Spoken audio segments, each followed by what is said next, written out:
শাড়িতে যে আমরা হ্যান্ড পেইন্টের কাজ করি, আমরা কতটুকু পরিমাণে আঁচল রাখি এবং বাইরে কতটুকু পরিমাণে রেখে কাজ করি, এটা নিয়ে একটা ডিটেলস ভিডিও অনেকেই দিতে বলেছেন। তাই এই ভিডিওটাতে আমি আজকে সব ক্লিয়ার করে দিব।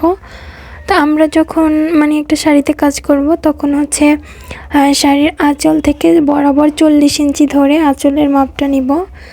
40 ইঞ্চি পর্যন্ত আঁচলটা থাকবে।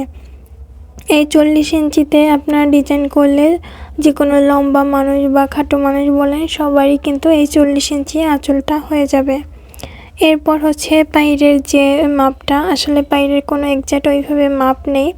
আপনি আঁচলটা রেখে তারপর হচ্ছে পায়ের কাজটা শুরু করতে পারেন। পায়ের কাজটা হচ্ছে কতটুকু চওড়া বা চিকন রাখবেন, এটা হচ্ছে আপনার ডিজাইনের উপর ডিপেন্ড করে যে আপনি কীরকম ডিজাইন করতে চাচ্ছেন। অনেকে দেখা যায় যে কাস্টমাররা কাস্টমাইজড করে ডিজাইন দেয়, তো সেই অনুযায়ী হচ্ছে আপনার রেফারেন্স পিক অনুযায়ী আপনার আর কতটুকু চওড়া বা চিকন রাখবেন, এটা সম্পূর্ণই নির্ভর করে রেফারেন্স পিকচারের উপরে বা কাস্টমার কীরকম চায়। আঁচলের জন্য 40 ইঞ্চি রাখার পর বুকের সামনে পোষণের জন্য 10 থেকে 15 ইঞ্চির মতো জায়গাতে ডিজাইন করলেই হয়ে যায়।